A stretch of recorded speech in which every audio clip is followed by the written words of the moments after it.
అవన్నీ మార్చడానికి కావలసిన చర్యలు కూడా తీసుకుంటానని ముఖ్యమంత్రి గారు చెప్పారు. కాబట్టి ముఖ్యమంత్రి గారు ప్రజానాయకుడిగా సామాన్య ప్రజల జీవితంలో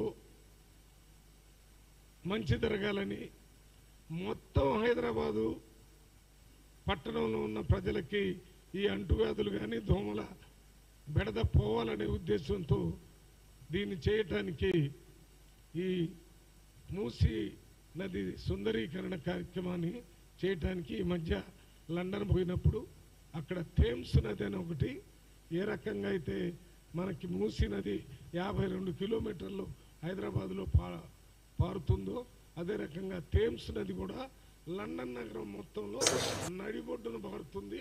అది చాలా ప్రత్యేకంగా అక్కడ ఉన్నటువంటి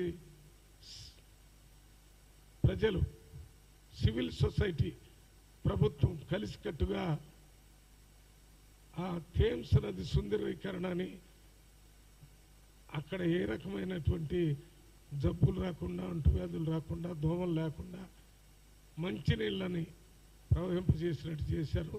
ఆ కార్యక్రమాన్ని కూడా ఈ మూసీ నది సుందరీకరణ తీసుకున్నందుకు కూడా ముఖ్యమంత్రిని ప్రత్యేకంగా కాంగ్రెస్ పార్టీ తరఫున, పార్లమెంటు సభ్యులందరి తరఫున అభినందిస్తున్నాం. ఈ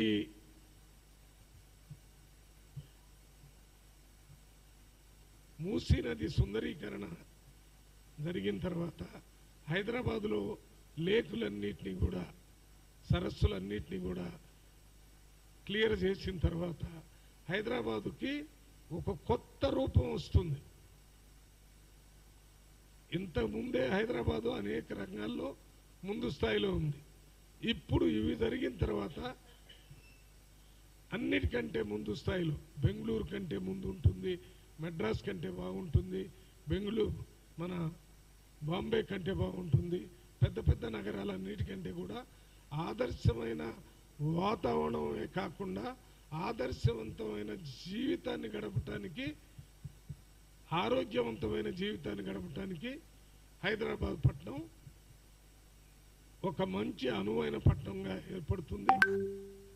అందువలనే భవిష్యత్తు తరాలకి బంగారు బాటలు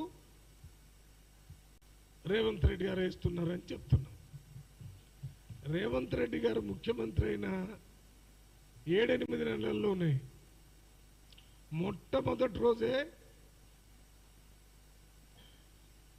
మన ప్రగతి భవన్ పేరుతో నడుస్తున్నటువంటి రాజరిక పరిపాలనకి ఆ బిల్డింగ్ ముందు ఉన్నటువంటి ఇనప కంచెను తీసేసి ప్రజా పరిపాలనని తీసుకొస్తానని చెప్పడానికి ఆ రోజే ఇనప కంచెను తీసేయటం, ఆ రోజే ప్రగతి భవన్ పేరు ప్రజాభవన్ అని పేరు పెట్టడం, ప్రజలందరూ ప్రగతి భవన్లోకి వచ్చే అవకాశాన్ని కల్పించడం, వాళ్ళందరూ వాళ్ళ రిప్రజెంటేషన్లు వారానికి 2 రోజులు అక్కడ ఇచ్చేటటువంటి ఏర్పాటు చేయటం, ఇదంతా ప్రజా పరిపాలనకి నాంది పలికాడు. ప్రజా పరిపాలన అభివృద్ధి, సంక్షేమ కార్యక్రమాలు 2 కళ్ళలాగా ముందుకు పోవాలి. కాబట్టి ముఖ్యమంత్రి ఆయన ఇచ్చినటువంటి గ్యారంటీల్లో ప్రభుత్వం వచ్చిన వెంటనే మన జనాభాలో 50% ఉన్నటువంటి మహిళలందరికీ ఆర్టీసీ బస్సుల్లో ఉచితంగా ప్రయాణం చేసే అవకాశాన్ని కల్పించాడు. ఆర్టీసీలో మహిళలకు ఉచిత ప్రయాణం ద్వారా డబ్బులు ఆదా కావటమే కాకుండా మహిళలంతా ఉచిత ప్రయాణాన్ని ఉపయోగించుకొని అభివృద్ధి జరిగిన ప్రాంతాల్లో కూడా వెళ్ళి ఆ అభివృద్ధిని ఆస్వాదించి మళ్ళీ వారింటికి వచ్చేటటువంటి ఏర్పాటు ఈ ఉచిత బస్ సర్వీస్ వల్ల ఏర్పడింది. మహిళల్లో ఒక కొత్త చైతన్యాన్ని తీసుకొని వచ్చాడు. రక్తపాతం లేకుండా తెలంగాణ రాష్ట్ర మహిళల్లో ఒక విప్లవాన్ని తీసుకొచ్చేటటువంటి చర్య ఇది.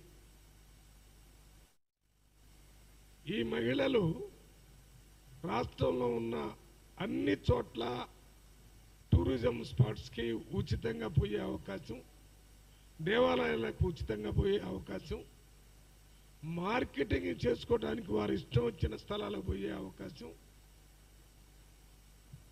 ఇవన్నీ కూడా ఒక్క బస్సు ఉచిత సౌకర్యం ద్వారా మహిళలందరికీ ఏర్పడ్డాయి. రెండోది, పేద ప్రజలు పెద్ద పెద్ద జబ్బులతో బాధపడుతున్నప్పుడు డబ్బులు లేక